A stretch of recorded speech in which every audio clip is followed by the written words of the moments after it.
खबर रायपुर से, जहां आज किसान विजय दिवस मनाएगी कांग्रेस। कृषि कानून वापस लेने पर देश भर में ये कार्यक्रम होगा। दिवंगत किसानों के लिए निकालेंगे कैंडल मार्च और किसान विजय सभा का भी आयोजन किया जाएगा। कृषि कानून वापस लेने पर देश भर में कार्यक्रम होगा। बता दें, कल पीएम मोदी ने राष्ट्र के नाम संबोधन में नए कृषि कानून को वापस लेने का बड़ा ऐलान किया था। ज्यादा जानकारी के साथ मेरे सहयोगी सत्य राजपूत जुड़ गए हैं। ये बताइए सत्य, ज्यादा जानकारी क्या है इस खबर पर? देखिए, अगर हम किसान आंदोलन की बात करें तो ये देश का सबसे बड़ा आंदोलन अब तक का है और इसको लेकर लगातार कई बैठकें हुई और किसान और सरकार के बीच में इसमें हमेशा से संशोधन की बात कही जा रही थी। लेकिन अचानक जो 3 कृषि कानून को वापस ले लिया गया, इसे कांग्रेस किसान के जीत के रूप में देख रहे हैं। और वहीं आज पूरा ब्लॉक स्तर तक, कार्यकारिणी से लेकर जिला स्तर, ब्लॉक स्तर पर आज विजय जुलूस निकालकर जो शहीद किसान है, जो किसानों की मौत हुई है, उसको लेकर आज श्रद्धांजलि दी जाएगी। इसको लेकर कांग्रेस ने आज विजय रैली भी निकालेंगे।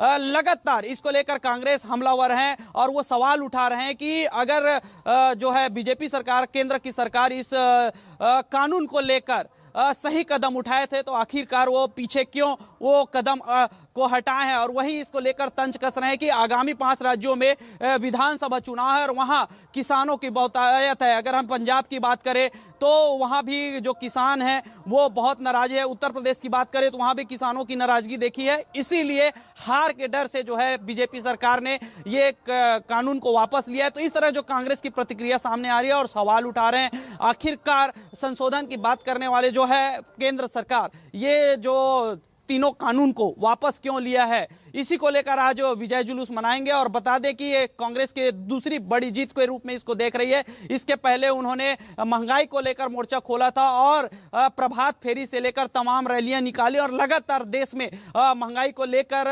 लगातार जो है प्रदर्शन करते रहे हैं। उसके बाद सरकार बैकफुट पे गया और जो वेट कम किए और वो इसी स्थिति अभी जो है ये कृषि कानून को लेकर है और छत्तीसगढ़ में इसको खट्टा मीठा की स्थिति के रूप में किसान देख रहे हैं। एक तरह से विजय को लेकर किसानों की ये कार्यक्रम होंगे। आप हमारे साथ बने रहिए, आगे भी आपसे खबरें लेते रहेंगे। खबर रायपुर से, जहां हड़ताल पर सरकारी समिति के कर्मचारी हैं। 5 सूत्रीय मांगों को लेकर यह हड़ताल जारी है।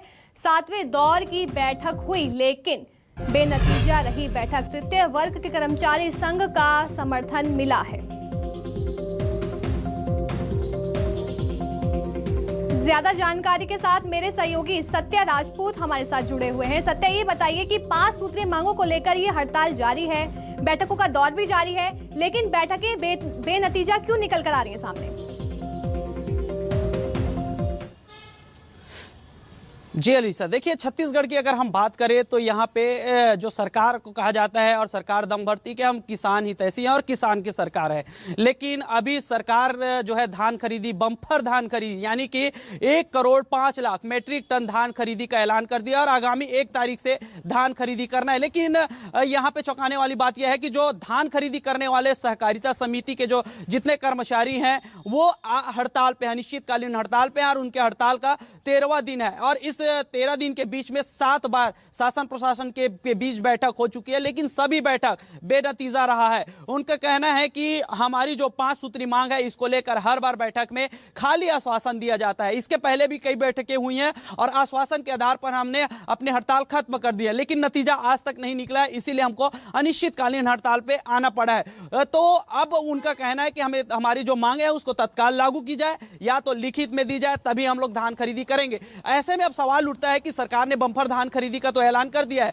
लेकिन जो धान खरीदने वाले हड़ताल में हैं तो धान खरीदी कैसे होंगे? इसके पहले की अगर हम बात करें, धान खरीदी के पहले किसानों का पंजीयन होता है, रकबा पंजीयन होता है, जो लगातार प्रभावित रहा है क्योंकि वो हड़ताल में है और कर्मचारी हड़ताल में होने के कारण काम नहीं हुआ है और इससे के बीच किसान परेशान होते रहे हैं। हालांकि अगर हम बात करें तो इस साल पंजीयन में 1,20,000 किसान नए पंजीकृत हुए हैं। इस तरह लगभग 23 लाख छत्तीसगढ़ में किसान अब तक पंजीकृत हो चुके हैं।